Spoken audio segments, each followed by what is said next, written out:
as a sign of God's approval. And they made a big show of their wealth in order to convince people that they were righteous, and many people fell for it. But the interpretation of the Mosaic law was wrong. So the question arose as to how wealth should be used. Again, and that's kind of the central point here today. But again, Luke 16:1 says, "And he said also unto his disciples, there was a certain rich man." He likes to start a lot of his parables. There was a certain man, there's a certain rich man, whatever. There's a certain guy, except I don't think that's the word in Scripture, which had a steward, and the same was accused unto him that he had wasted his goods. In the previous chapter, Jesus had spoken to the multitude, and more specifically to the Pharisees and the scribes. But here it would seem that he continued to speak to everybody, but specifically he turned and said also unto his disciples. His specific audience was anyone who was one of his students. That's his disciples. That's what a disciple means. That's what the definition of a disciple is. But it's clear the Pharisees heard. And we can know that because Luke 16:14, which we'll look at next week, where they get kind of upset or they sneer at him. So clearly Jesus intended for them to hear both parables in this chapter. He began this parable by introducing two characters. There's a rich man and a steward. A steward is a person who manages things or people or land or a household or household affairs or a farm or finances of a master. This particular steward had been accused of wasting his goods, which could have been money, possessions, animals, harvested foods or property, or all of the above. But the idea is in a modern way of thinking might be considered that he was secretly mismanaging his master's wealth for his own benefit. In other words, maybe he's taking a payoff, skimming the top or something. But the rich man called his steward to talk to him.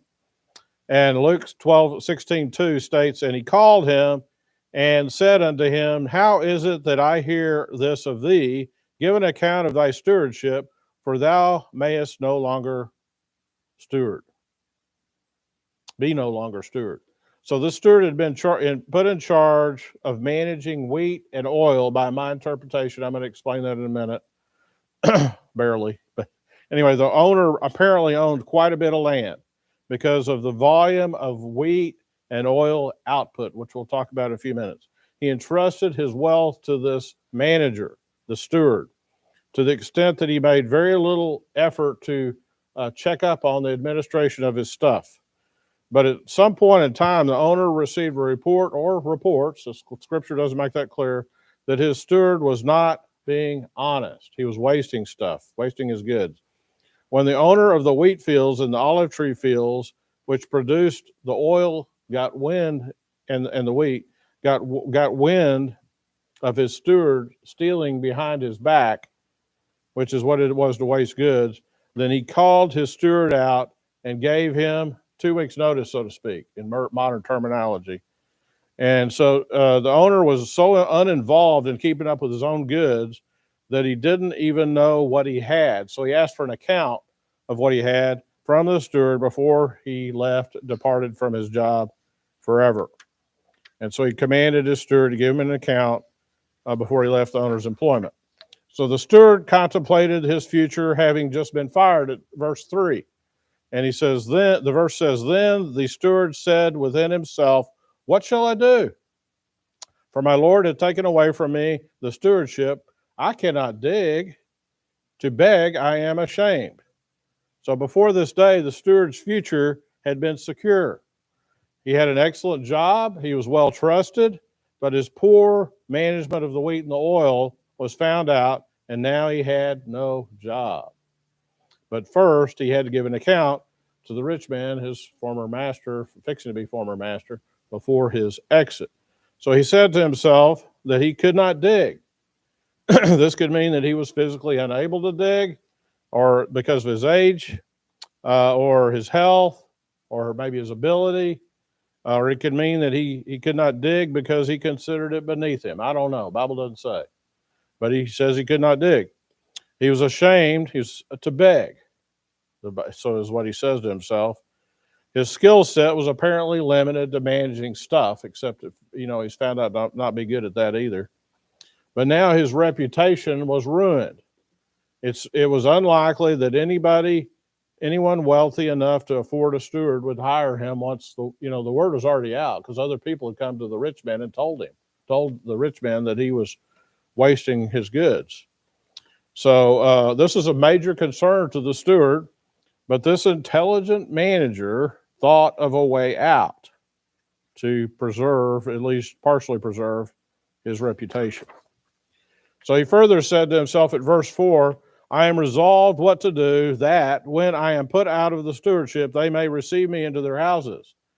His name being ruined, he resolved to do whatever was necessary to preserve what little of his reputation he had left, in order that people might invite him into their homes and treat him with some level of respect, which he thought he deserved. So he feared being ostracized by the community and ended up with no friends. He feared being treated like a leper because he treated the rich man. He feared not making enough money to pay his bills. The Bible has many verses about the importance of having and holding on to a good reputation. We're going to spend a little bit on that. So Proverbs 21:1 says, a good name is rather to be chosen than great riches, and loving favor rather than silver and gold. So a good name is worth a lot when it's compared to silver and gold here. According to this verse, it's more valuable than money. Ecclesiastes 7:1 says, a good name is better than precious ointment, and the day of death than the day of one's birth. So this verse confirms that a good name is valuable because ointment was particularly expensive in the first century. But also that the day of death is more important to a person than the day they were born. When the day you're born, you don't have a reputation. It's like, oh, look at the cute little baby. He hadn't done anything wrong yet, but he's still a sinner. He's born a sinner, right? He or she. But when we die, our reputation freezes in time. It's frozen forever. Whatever we leave behind in the memory of people who knew us and knew of us cannot be adjusted anymore, ever. So if we die with a good reputation, we will be remembered well. If we die with a bad reputation, we will be remembered forever poorly. So it's a reputation, a good name is very, very important. So the steward then sent for all the rich man's debtors, and that's the people who owed the rich man money. Verse 5 says, so he called every one of his Lord's debtors unto him and said unto the first, how much owest thou unto my Lord? Now some scholars say that this means he asked, how much do you owe for the oil and the wheat that you bought from my master? And that's the position I'm taking today. Other scholars say that it means the debtors intended to pay his master in oil and wheat for an unknown trade-off, which could have been money or another good, because of the way it's written. For us to understand this parable, it doesn't really matter how this part is interpreted. However, we must be consistent throughout the parable. So I've taken the position for this lesson that the master has wheat fields and oil vines or grapevines, and was owed money for the purchase of oil and wheat from his lands. And he's exceedingly rich, so he's got a lot of this stuff, as you'll see in a minute. So the first debtor responded that he owed 100 measures of oil. And you might be thinking in your head, as I have in the past until I researched this, 100 measures of oil, like 100 cups of oil, right? It's not that much, but it's, it would cost us a few dozen dollars maybe. But he says, 100 measures of oil. And he said unto him, take thy bill and sit down quickly and write 50. So the steward told the debtor to change his debt to 50 measures of oil. But here's the thing, the Greek word translated as measure represents the Jewish measure of a bath. Actually, the word is bath. So, which is considered to be 8.5 gallons. That's a measure. It's not just a cup. So this particular debtor owed for around 850 gallons of oil, presumably olive oil. That's why I keep using the olive tree. I said grapevine, but olive oil. So it's not the oil today that we think of as gasoline. Okay. And he marked his debt with the steward's approval to about 425 gallons of oil, or 50% off. That's a huge benefit because we're talking about a lot of value here. He did this representing the rich man without the rich man's approval and having basically been fired, having been fired with 2 week notice. 2.5 cups of olive oil in that day cost about 2 days' wages. 2.5 cups. So, which was for an unskilled laborer was 2 silver denariuses. That's a silver coin. So there's 16 cups in a gallon. So dividing 2.33 into 16 gives us the number of silver coins required for 1 gallon of olive oil in that day. And the answer was it took 6.87 silver denariuses to buy 1 gallon of olive oil. And then multiplying 850 gallons by 6.87 silver coins, we get 5,840 silver denariuses coins were required to buy 850 gallons of olive oil, which is going to take a wheelbarrow to bring that in. And that's the equivalent of 5,840 days of work for an unskilled worker, or 19 years of working 6 days a week to pay off this debt. That's a huge debt.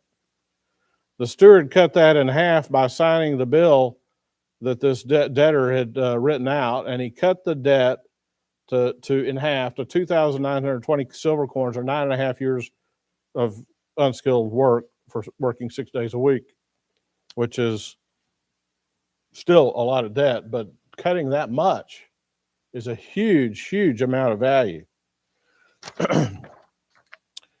The point is that this was a very, very large debt, and he forgave half of it, which was still a very large debt. So we see that this parable was not about a regular citizen debtor, because this represented an incredible amount of money. Even by today's standards, when a silver coin is not worth what it was back then, it's worth about $33. Friday it was. I used $30 in my calculations here that I'm representing to you, though. So just rounding it down, but back then it was a whole day's wages, and so I don't know very many people that a whole day's wages, if they work 8 or 10 hours, are going to make $30 today in the United States, but certainly do in some countries. So, but by today's standards, when a silver coin is not worth what it was back then, it represents over $87,000, and that's after the debt was cut in half. More than likely, the modern equivalent value would be closer to double or triple that number by ancient standards in the U.S. So, you're probably looking at 172,000 or 200 something thousand value here. So clearly the debtors in this parable were representative of wealthy merchants who bought from this rich man, sold to local shops, who then in turn sold to the local people. In other words, they bought the oil and the wheat from the rich man, then they marked it up and they sold it to the next distributor in line, who marked it up and sold it to the stores. They marked it up and sold it to the end users. To be at this level of the merchant, they would have had to been somewhat, quite wealthy themselves. But the steward knocked 50% off of his first debtor's bill. Next, at verse 7, the Bible says, and then it said he unto to another, how much owest thou? And he said, 100 measures of wheat. And he said unto him, take thy bill and write fourscore, which means a score is 20, so that's 80. So I'm assuming this debtor owed money for the wheat that he bought from the rich man, and he replied that he was in debt for 100 measures of wheat. His bill was marked down, and he signed off, and the steward would have had to sign off on it also after he marked it down. But he writes it as 80 measures a wheat. The word measure here is a different Greek word than bath, because bath is for liquids. Here, and this is wheat grain. So the Greek word here is chorus, which comes from a Hebrew word meaning core, or as core, not meaning core, but the Hebrew word core. And it means a measure of wheat grain or barley or rice or any other grain of about 10.5 bushels for a single core or measure. 10.5 bushels. 34 cups of wheat grain in the first century, I managed to find this somewhere online, was about 4 days' wages. So meaning that 8.5 cups was the equivalent of 1 day's wages. There are 148.94 cups in a bushel. Dividing 148.94 by 8.5 is about 17.5 silver coins per bushel. Then multiply by 100 times 10.5 bushels, which is 1,050 bushels of wheat, was what this debtor was in debt for. 1,050 bushels times 17.5 silver coins equals 18,750 coins. The steward slashed that debt down to 14,700 silver pieces by simply agreeing to do it on behalf of his master. By today's standard, at a minimum value for silver at $30, he cut the debt from $562,000 to $450,000 with a stroke of a pen. And it was likely worth 2 or 3 times that by ancient standards, because it's well known in the marketplace that silver is substantially undervalued today as compared with gold. And by the way, gold just is expected to increase in value some more this year by maybe $500 an ounce. It is already up to $300 an ounce $3,000 an ounce just this week, and it was $2,000 an ounce not that many months ago. So it's shooting like a rocket upwards. And silver's chasing it up, but not as fast. So silver has a really good discount on it. So the rich man called the Lord with a little L in verse 8, then commended the unjust steward when he heard about it. The verse states, and the Lord commended the unjust steward because he had done wisely, for the children of this world are in their generation wiser than the children of light. So notice that this steward is rightly called unjust. He did not act rightly, and yet he was commended by the rich man. We can't forget these facts, because we don't want to just focus on him being commended. Okay, he was unjust. What he did, he was unrighteous. So why did he do this? Because he was commended because he had done wisely. Let me explain that part. So even while being dishonest and cheating his master, he got called out as being wise. This does not refer to true wisdom. It does not refer to divine wisdom. It does not refer to godly wisdom. This is referring to worldly wisdom. Worldly wisdom. And it makes it clear in this passage, the verse calls the steward as wise to the children of the world. Okay, so this is not Bible wisdom. Bible wisdom, you got to get saved. That's wise. That's wisdom. But the children of this world are non-believers. They follow the world's ways, not God's ways. The rich man did not commend the steward for his dishonesty at all. He didn't commend him for his selfishness, but for his shrewdness. For his shrewdness. So what was the steward shrewd about? He used an opportunity in this present condition to set himself up for future rewards. His present condition was one in which his job had just been terminated. His employment would end as soon as he gave an account to his master of everything he managed. Yet his present condition also allowed him to continue to operate under the authority of his master, and to the point of allowing him to reduce the debt of these debtors, which he did. By forgiving large amounts of debt, he was securing friendships with wealthy merchants who might provide for him once his job with a rich man ended. And then the Bible talks about each generation of peoples. Each generation of peoples have children of the world, and we have children of light. Every generation going through time.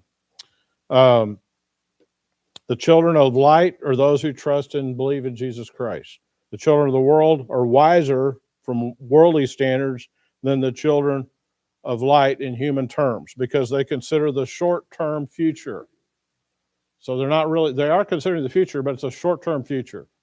Basically, they're looking at my lifetime.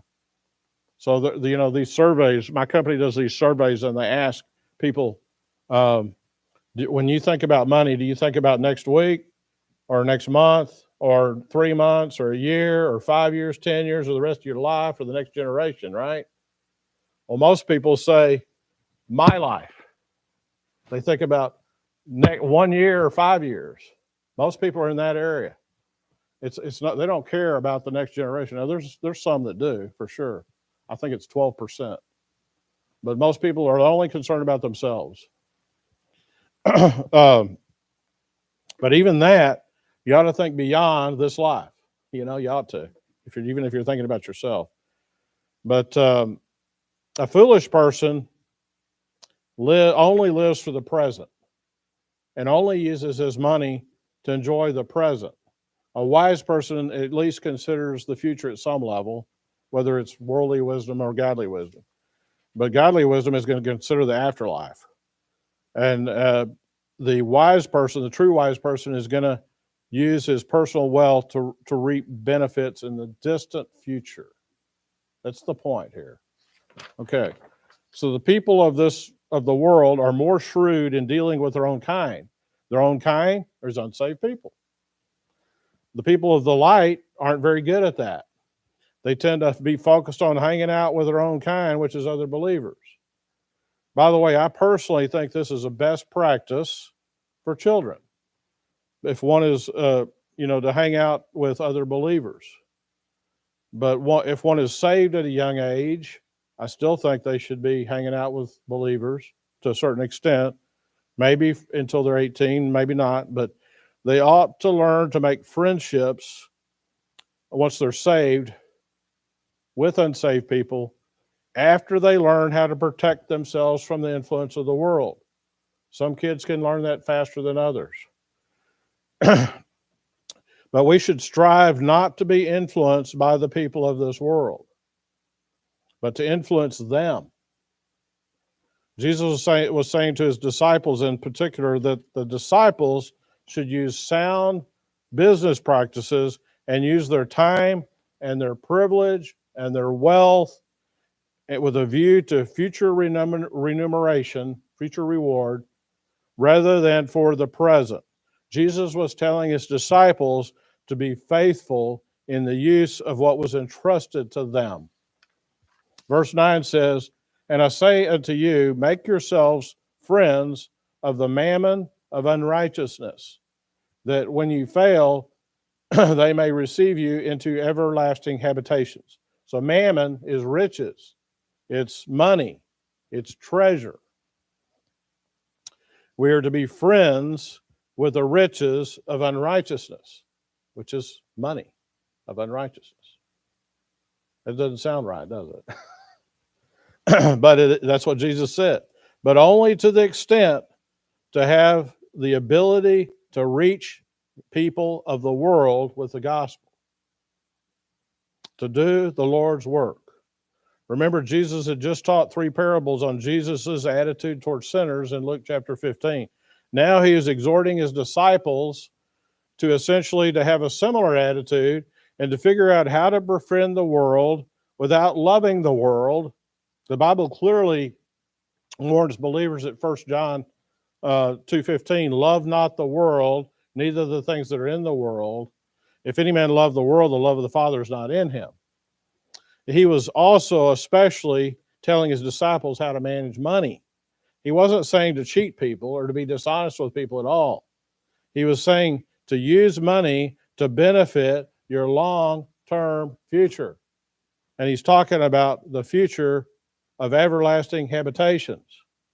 Giving money to God's work will reap much greater rewards for ourselves and for others than it will for us to cling to our money and indulge ourselves in the things of the world and the flesh. So again, from verse 9, we're taught that Christians should become friends with money, which is not a righteous sort of thing. It's only a tool to buy things, and it can be a very useful thing for Christians. In the same way, we ought to befriend unsaved people, right? But only to the extent to try to influence them to salvation. We don't want to get influenced by them. We start going into bars with them and going to the drug dealer with them. Hey, I just want to hang out with you. Go to the drug dealer here. I'll buy some just to get along, I'm not going to use it.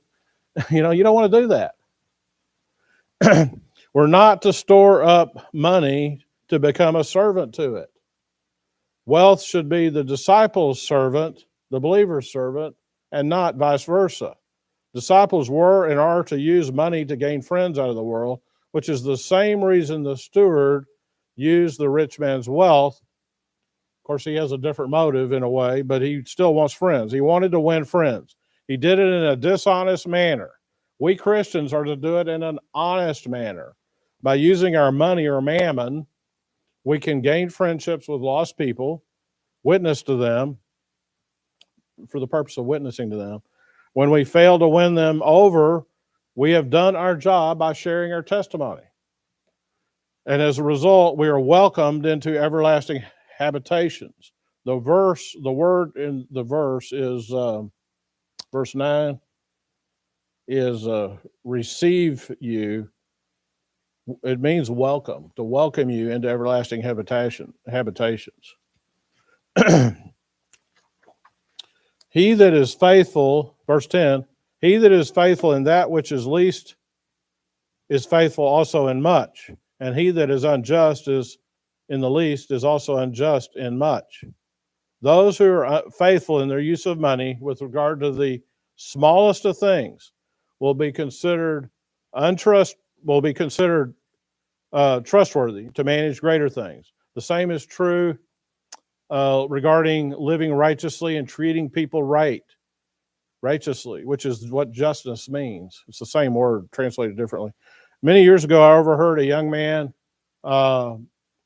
in a church that I was in say that he was unable to afford to give the church more than $5 to the church, and that he might as well not give anything because it was not worth enough. It's not enough to matter. That's what he said.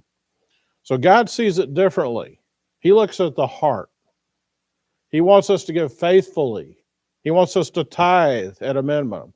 It's okay, even right, to give more. He wants us to give willingly. He wants us to give cheerfully. He wants us to even give small amounts to prove that we can be faithful with the small things, to see if we can be trusted with to manage more. And if you learn that at a young age, if you and I do, it will pay off to you, I think. So verse 11 says, if therefore ye have not been faithful in the unrighteous mammon, who will commit to your trust the true riches? If the disciples and believers cannot be faithful and trustworthy with the unrighteous mammon, the money, the material wealth, the treasures, the things they treasure, which is our money, our wealth, and our treasure, then where and how will we believers get true riches if we can't manage the small unrighteous things?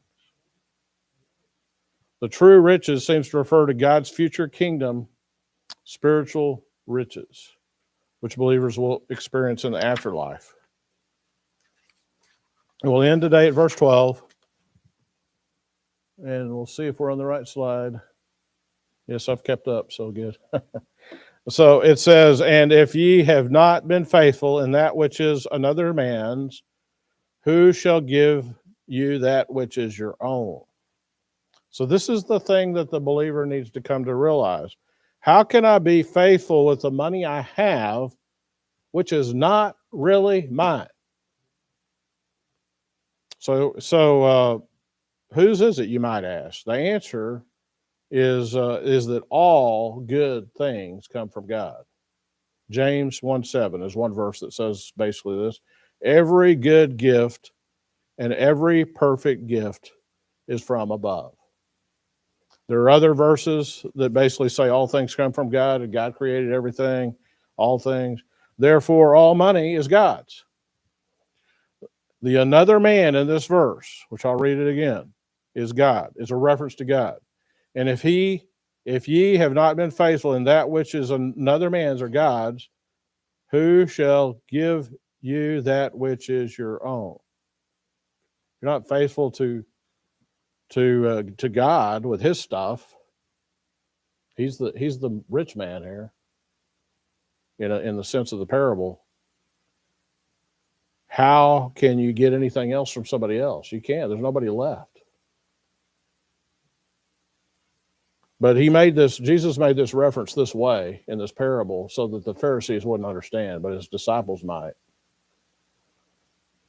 We are to be faithful and trustworthy in what is not ours, which includes every single possession that we own, including our money. It's not ours.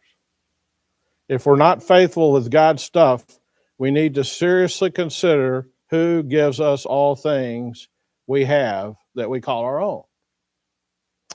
When we train our minds to understand that all things belong to God, it helps us to live right and to make better decisions. This is our homework this week.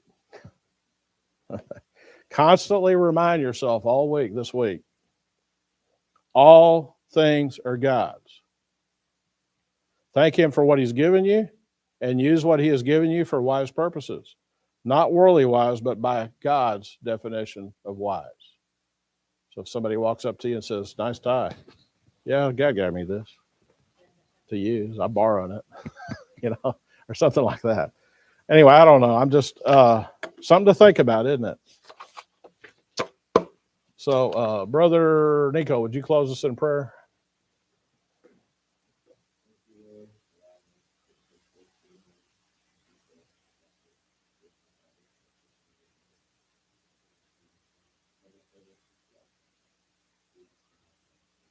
Amen.